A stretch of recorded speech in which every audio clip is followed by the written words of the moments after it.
Ada orang kata bahawa tidak boleh beri nama kepada anak sebelum kelahiran. Hukumnya tidak sunat, bukan haram. Anak dia dah lahir lagi, petang esok beranak. Kalau ikut pada surat tu, petang esok atau petang lusa, dia pun dah nama, hukumnya harus. Faham lagi? Tidak haram. Cuma yang sunat hari ke-7. Wa yusamma yauma sabihi, dan hendaklah diletak nama pada hari yang ke-7 lahir. Jelas lagi.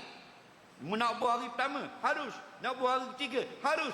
Wa yusamma yauma sabihi, dan diletak nama. Yusamma itu makna yusannu, disunatkan. Letak nama bila? Yauma, pada hari. Zarah sabihi, yang ke-7.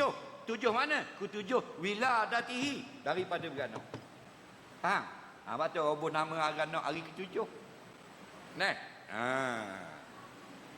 jadi bila letak nama ke hari ke-7 sunat. Cetak hari ke-8 harus. Cetak hari ke-2 harus. Cetak 2 hari belum beranak pun nama dah harus. Faham tak lagi?